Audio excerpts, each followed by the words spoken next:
Okay, perfect. Well, thank you. We're here today. We're going to talk about our biostimulant trial. So this is something brand new for us, and it's pretty exciting. I kind of got voluntold into this one, and I'll be totally straight forward. Ooh, oh, I'm there too. Okay, that's new. How's that? I can yell pretty good. So that's good? All right, this is something pretty brand new for us. And I'm by no means an expert in biostimulants, but I can tell by the crowd that's here today that we'll have pretty good interaction. So if at any point I say something wrong, make sure you cut me off and that I'm on track here. And I'm going to be looking to you for a lot of these answers. So I'm going to basically throw it out there right off the bat. What is a biostimulant? I'm just looking for a definition and maybe some examples. I see Andre shaking his head, George shaking. You guys don't know what a biostimulant is? What's, yeah, sure, an effect on a biological system. That's from Scott. Anybody else want to take a stab at it?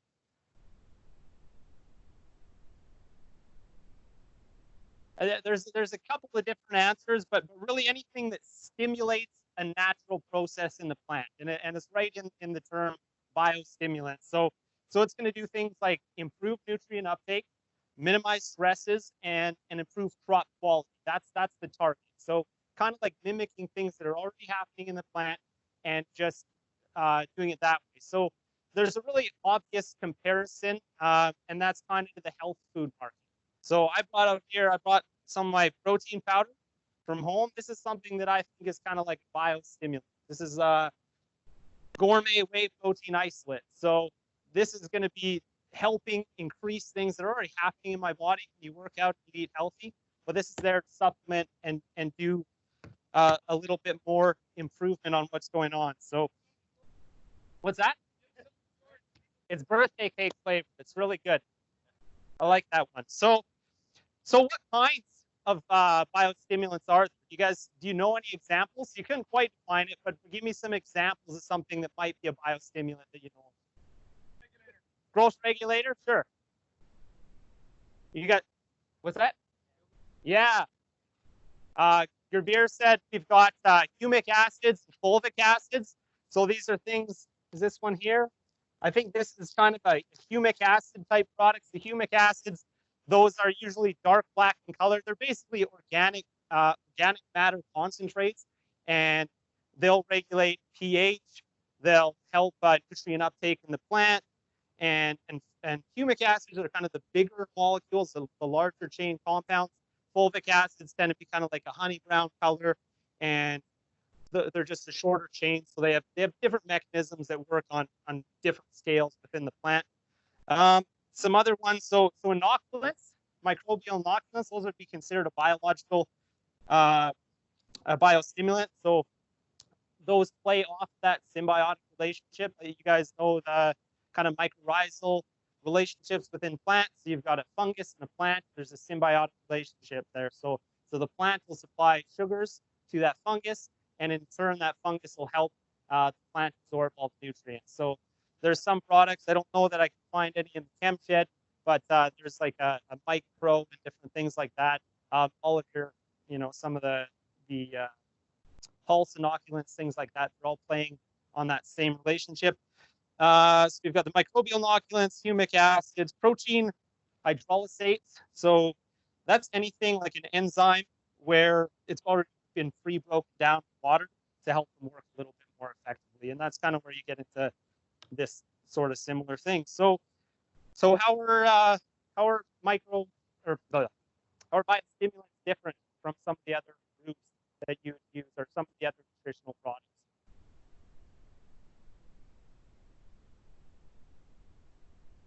I'm looking for you for answers. Yes, Scott. Yeah, exactly. That's kind of goes back to the definition. So they're not a direct nutrient. So I've got nutrients kind of over here on this table. So this is all the different fertilizer products that I can find in the shed this morning. We've got 4600 and U. We got NPKS here, and so it's like our macronutrients, right? We also have micronutrients that you call in here, and then some of the other. There's actually some other micros in this table as well. part of this trial, and then some biostimulants as well. Do you have a question? All right. So yeah, I kind of want to make the analogy.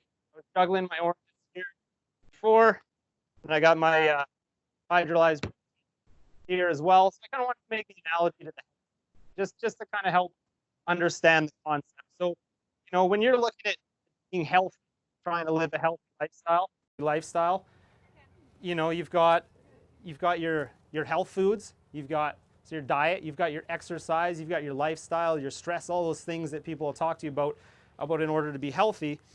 And then you've got these, what do you call them? Anybody here, what's that where you do the crazy gym stuff? CrossFit guys, right? You ever see them? They're like doing 10,000 pull-ups a day, or they're hanging upside down and running laps and flipping tractor tires and everything, right? So those are kind of like your biostimulant guys. They take it way to the extreme. So when we get out to the crops here, there's, what does a crop need to grow? Well, it needs sun and water and nutrients.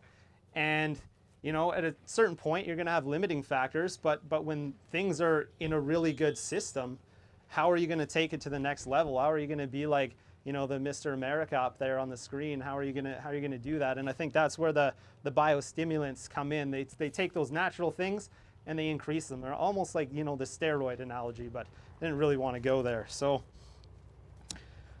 why do these matter? So I guess when it comes to regulations, just like herbicide kind of thing, we've got provincial and federal regulations around biostimulants. So provincial, that covers things like the use and disposal. So, I forgot my crop protection. So you got, provincial regulations about how you're allowed to apply them, the timings, the pre-harvest intervals, things like that. That's all provincially regulated.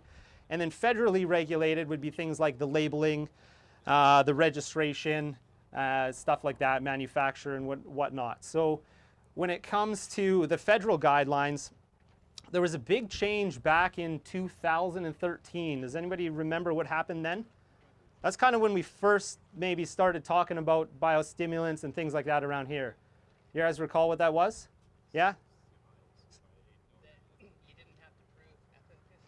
Well, yeah, that's kind of what I was going to get to in a nutshell. I mean, they made some strategic changes to be politically correct. Within the federal regulations, one of the things and complaints that they had, which I think is totally justified, is that there was a lack of innovation. And one of the problems was that, if you have to prove efficacy, but there's already a product kind of doing the same thing, if somebody's got this in strawberry flavor and I want to make it in birthday cake flavor, it's kind of like, oh, sorry, it's already out there in strawberry, right? And so there was a little lack of innovation and some of the way some of those processes worked. And I think, frankly, there was a lot of, budgetary and other constraints that probably played into it. So yeah, they basically took some of the requirements out. So you still have to prove it's safe to humans. You still have to prove, anything is general public, to the environment. All those same things are there. But I think they took away some of the difficulties in improving efficacy in a sense. So that's what happened back in 2013. And I think, for better or for worse, that's kind of where we've gone now. So we've done some work in biostimulants and similar kind of products a number of times before. And one of the things that we've done with that is we've probably become a little too reductionist, right? So when we study science and you kind of look at different crop technologies, we try and be reductionist. So we try and prove that, a single element or a single thing within a product, that's exactly what's causing the yield bump, right? And we don't want to be able to attribute it to anything else. But at the same time, one of the challenges is that, this is more of an applied study.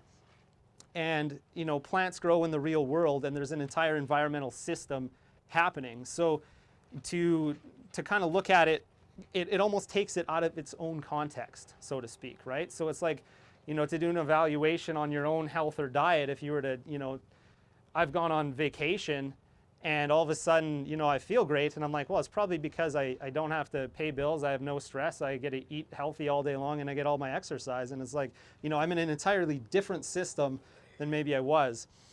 And so maybe go just to kind of some of the previous stuff that we've done. I've got, where'd that go?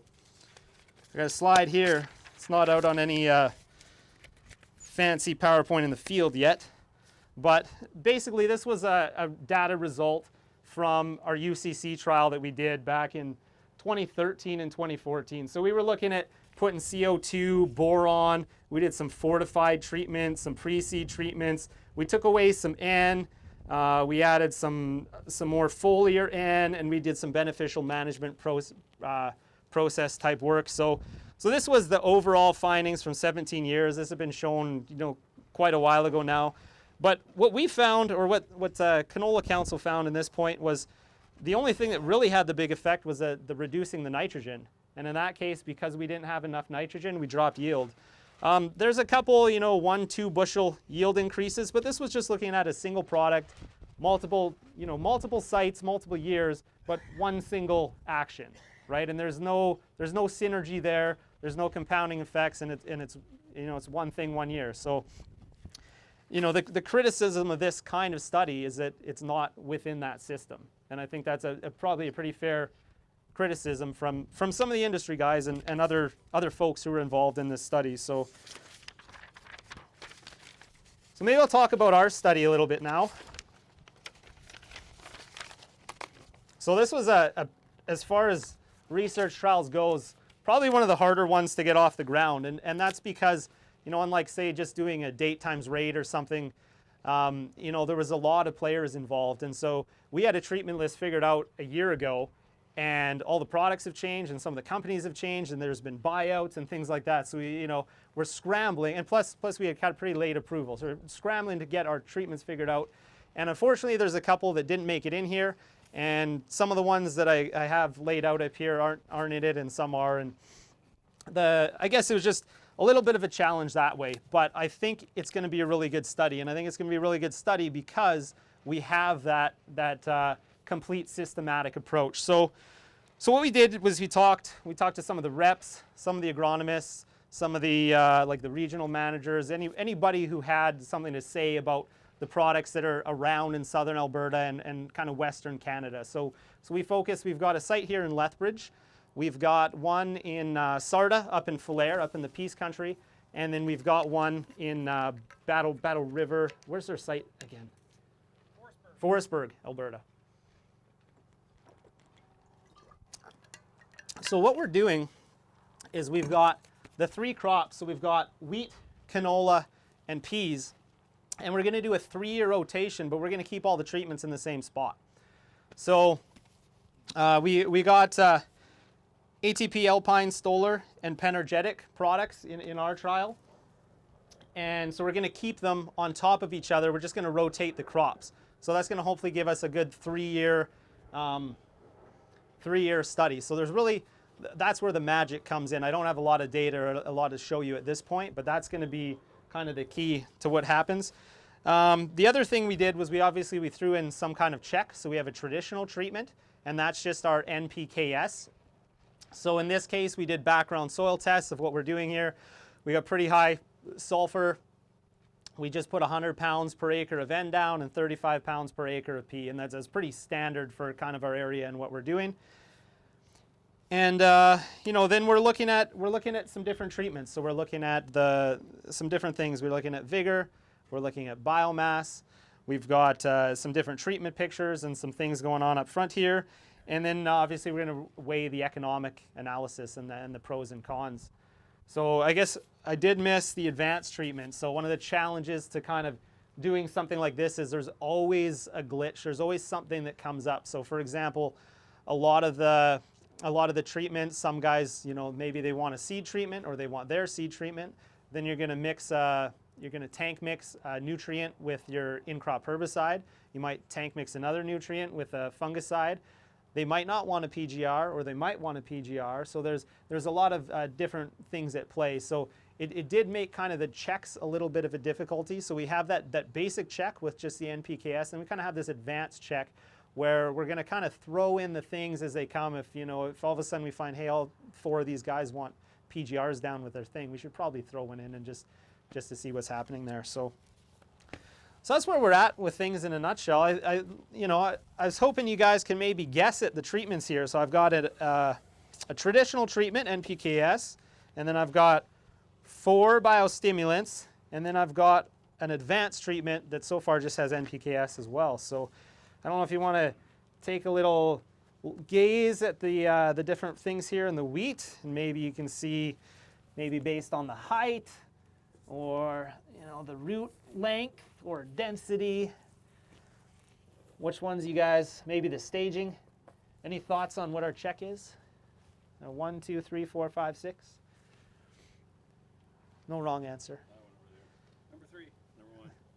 That's our check, number 1. Yeah, George got it. And what's our other check? We have actually basically another check in here too. 5. Number 3, 4, 4 or 5. 6. 6. Oh. 6 actually. So there are 2 there. So these are the 4 different treatments for this year. What about the canola? I mean, we tried with the canola. So there is one really, really good looking one here, and I'm not sure if that was maybe objective enough when we pulled them out, but just for demonstrations. 1 and 6 again. 1 and 6, yeah, those actually are our checks. So there is, I think, I noticed in some of the early kind of viewings, and so I got some pictures as well. There's maybe a little bit of a pop-up effect for some of we did put some starter fertilizer with some, and some seed treatment with others, so a bit of a vigor effect and kind of an improvement there. So we'll see what happens there. We'll ignore the peas actually. Sorry. So we got it. Any more questions? I feel like I've ripped through this pretty quick. How am I for time? So when are you going to be able to show us the money? Show you them, well, after 3 years. And so one of the challenges is that I did promise some of the companies that I don't want to let out trade secrets. So some of their the timings and the exact products they're using, we're not going to release that until probably the end of the study in some cases. And that's kind of just because of their competitive edge within each other. They don't necessarily want, well, these guys are doing this, maybe we should do that too, or kind of thing. So there's a bit of fun there. If they want me to use it, they won't let me know when to use it. Well, I think that's different. I think they'd probably tell you. Yeah, and in all honesty, they're not doing anything secretive. For the most part, if you're using whoever's products within this trial, you probably already know what the plan is. I guess one of the unique things that they're doing, and one of the things that I noticed when we started really putting the protocol together, because every time we go to do an application, I have to phone everybody again and make sure, is this safe to tank mix? How are you guys? Because that's kind of the basis of what we're doing, is I want to do it how the farmer's doing it, right? As opposed to just, we'll just spray it and see what happens. Like, if farmers are going to tank mix all their stuff, then I want to tank mix it. If they're going to throw an insecticide, we've got a fungicide application to do on the canola right away here. If they're going to tank mix Matador in for pea leaf weevil and whatever, like if that's their recommendation, that's what they're going to get. So that's what I want to see happen. One of the challenges was our first protocol was everywhere. Like every crop had a million different treatments and different products, and it was pretty convoluted and difficult. And actually, when I started talking to the guys at every company, they had all simplified it, and that's part of their strategy now as well too, is to simplify it for their own growers. And so they don't want to have if a farmer's in an area might be growing 5 or 6 or maybe how many different crops do your guys grow? 8 or 9. So 8 or 9 different crops. So if they have to have a completely different regimen for 8 or 9 crops, it gets pretty tricky on their end as well too, right? So one of the things that they're doing is they're trying to keep it as straightforward for everybody too. So if they have a seed treatment, maybe they got 2 or 3 that work, but there's one that works really good on the majority of crops. That's the one they're going to promote, right? And so kind of doing the same thing across the rest of the timings and stages and things like that. So it ended up being a lot easier to get that figured out than before. So you've seen some differences initially already? I think so, yeah. And I think that kind of goes to show. I think the challenge with this study is that what do those differences mean, I guess, right? And that's always been a criticism of the entire kind of genre and market of those products, is that if you can improve early season vigor, but it might not mean anything. And I think that's where the Canola Council kind of study was going. Like there was lots of treatment effects, right? You can improve you know, lessen flower blasting or improve pod size or head size or things like that. But at the end of the day, like it's kind of comes back to that when it gets to the elevator and you're getting a check, is it going to make a difference for a farmer? I don't know. So that's probably the year 3, and that's all up to Gerbier now. So, you know, I get to introduce this study, and hopefully he will conclude it in a year or 2. So that's what I'm hoping to see. You could walk through a canola field and pick out plants with those different variation in growth and size in any field. Yeah. Oh, so you're saying you could walk through a field and find, you know, this much variation within the plants, and that's totally true. You know, I think though, you know, I did randomly ask my crew to just go in each plot and grab one plant, and so the fact that you could see the checks in the most case there, I mean, I think that kind of goes to show. But yeah, you're right. There's a lot of variability within a crop. I could probably find all those same ones in the same plot, but you know, on the overall, on the averages, I think there may be an improvement there. So that comes back to money. I guess so. Yeah, but there is. I guess that's where I kind of wanted to think about that health strategy in a sense, or that analogy, is that, you know, sometimes we're kind of measuring intangibles, and that's a problem. So we're doing 3 year study. I mean, ideally, if this was a 10-year study, we had a 10-year lease here now, so maybe we find a way to just keep it going and keep it going. You know, we're unfortunately, because of, you know, the way sampling and analysis and stuff goes, there's limits on what we can do for, say, nutrient testing or soil biome testing and things like that. I mean, I think that's the challenge of some of these products, and that's maybe why they change some of the regulations in a sense as well, is that, you know, you're... But I mean, it's no different, your analogy of, you know, you're feeling better. Right. But is there any monetary value to you to feeling better? Well, maybe. I mean, if I can, you know, so he's asking me if, you know, for the, you know, kind of fitness analogy. Yeah, I mean, maybe because I'm taking this stuff, all of a sudden I can come and do 100 table lifts or something, as opposed to 5 or 10.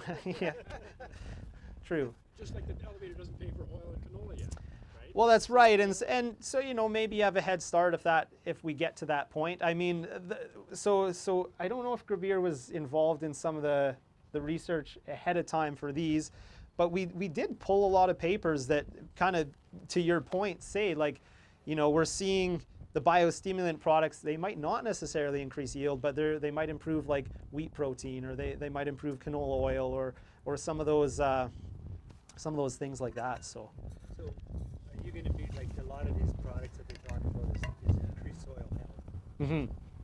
So are they, you know, have you measured, you know, like they got these soil health tests now that you can do? Are you doing that after the years too, like doing it right now and then doing it later, or what? Well, it's something we're kind of still bouncing around. Because, I mean, you can take, like, for example, we just had a conversation here at lunch about the increase of phosphate in the soil. Right. And how much has actually really helped everything.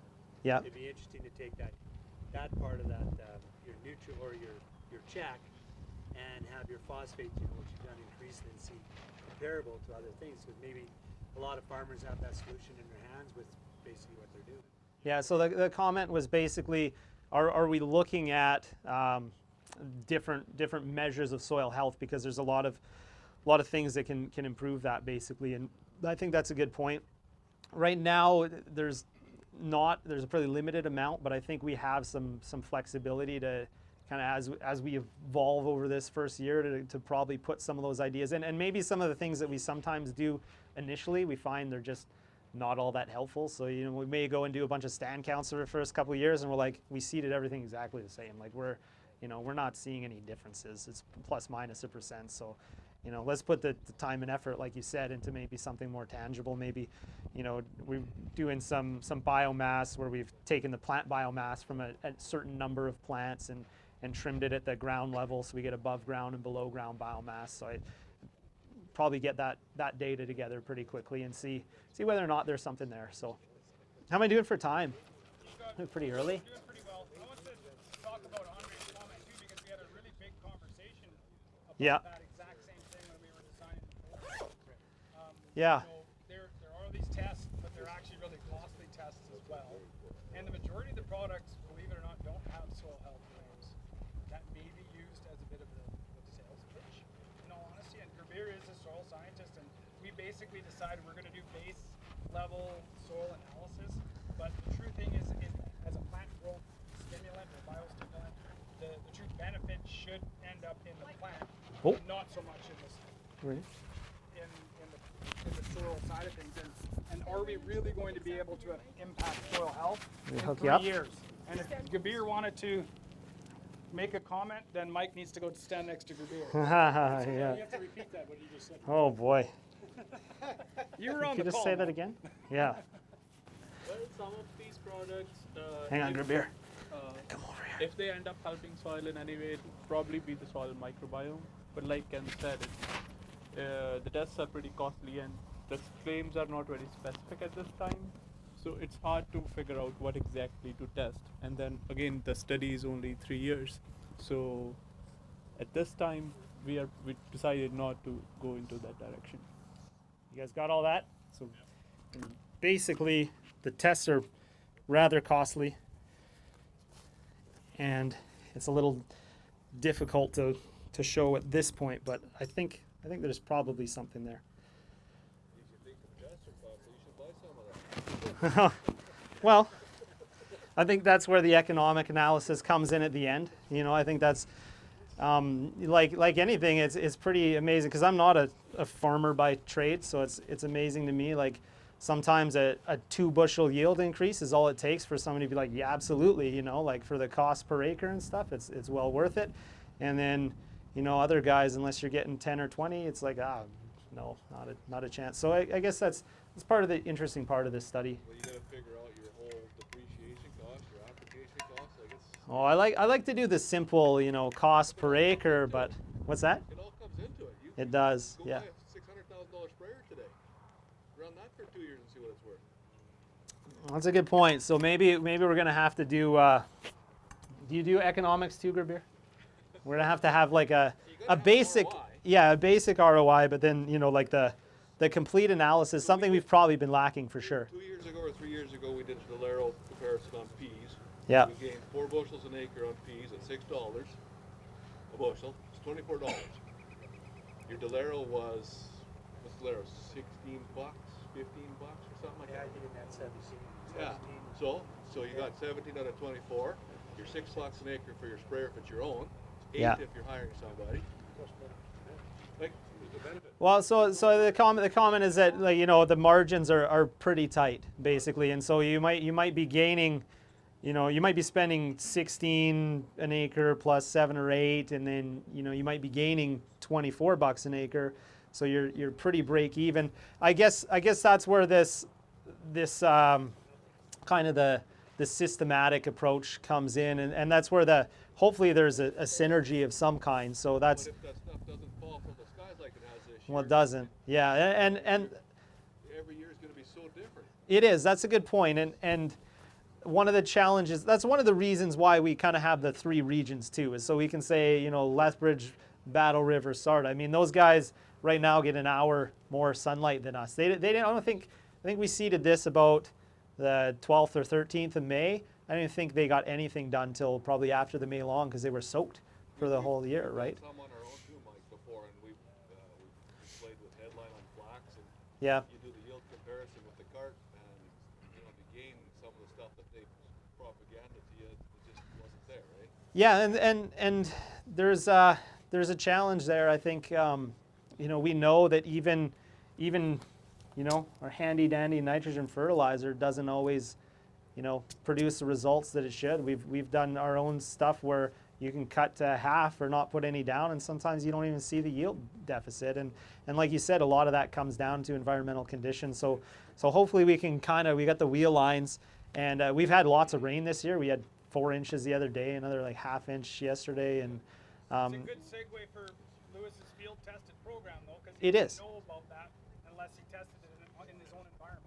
yeah, that's a good point. Yeah, so maybe a plug for Lewis there on the field tested. I mean, I think Lewis has actually probably worked with some of these companies and some of these different systems, and so to try it on farm is a little bit different as well. So we're doing kind of this is a small plot approach, but it's really an applied approach, and we're trying to see, can we find some good winners. And the assumption that we're making is that if, you know, we have a product that we use the whole system for 3 years, whatever, maybe it's not going to be the best here. And, you know, applying a single version of that is probably wasted. But yeah, plug for Lewis on there too. Well, I like the idea that you're going to rotate the 3 different crops. I think that's important to a lot of farmers. So, like I tell all my clients simply is that you have the biggest research farm in Western Canada, so you know there's nothing to do 40 acres of this or 40 acres of that, but the trick is to do it 3 years in a row. Yeah. And then measure. That's the huge thing. So we work with our guys to try to do that. The question I have in there is basically they all come, the products that you have here, are they all kind of categorized to do kind of the same thing?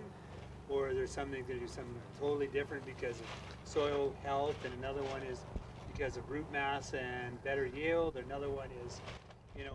Okay, so there are two things there. So the first comment was that tool strip, and it's like, okay, well, you're not going to show anything there, and you might have a 1 in 10 bad year and whatever. So having that repetition is good. And then your other comment was on the how the different products are working categorized. There's a pretty big range, and like I said, that just came down to a couple of things. One was we tried to choose,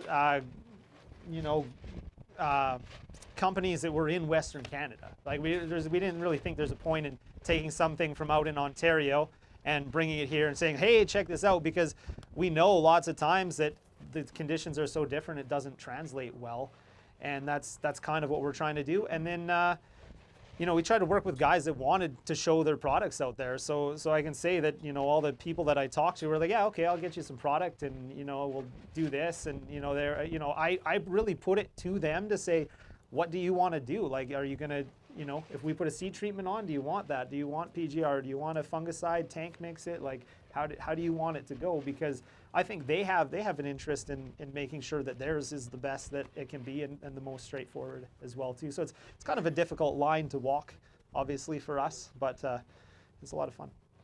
Andre keeps asking really good questions. And these are the same conversations we had in developing it. Yeah. There is no effort to try to make similar products match.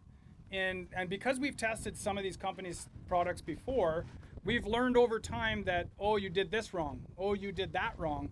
And, like Mike said, it's a limitation type thing. So then we're like, okay, well, fine. This time, we're just going to test one company's approach. And it's the full system approach. So you give us everything you can and how you want it done, and if you want to leaf test it and all that sort of stuff. And some of it is part of their agronomy skills that they recommend within their suite of products. So the approach that we decided to go with was simply, let's let who wants to step up and give it a try and do the 3-year thing, because that's never been done before in this area, at least as far as we know.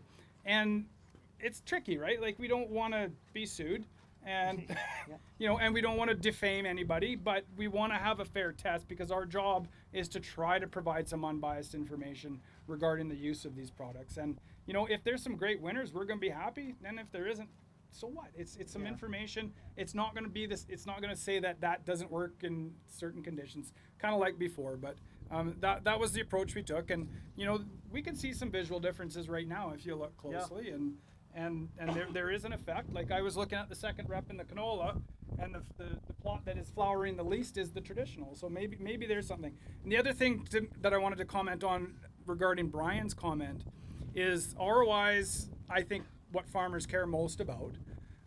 So they say, but also risk management is another piece, right? So I think that's a little bit intangible, which is also why, hey, I want to go spray that fungicide because I want to protect this beautiful crop I have this year. So there's a risk management piece that is really difficult to quantify. So if you get more plant vigor early in the spring and you have a wave of flea beetles that come in, and that saved the crop from having a complete write-off, then how do you count that into your economics as well? So it is kind of a complicated trick, but we were just basically hoping to let's do 3 years of it, see if there's any wins, and we're not going to answer all questions, but that's the approach. Thanks. Yeah, and we're just about time to wrap up. Just about time. All right, a few more questions. I really appreciate all the comments here. Was there any online questions or anything like that? We got a dead online. Oh no, that's okay. They're bots. We'll pep them. It's all spam bots. Yeah. Yeah. Thanks, Mike. Yeah, for sure. Thanks. Good.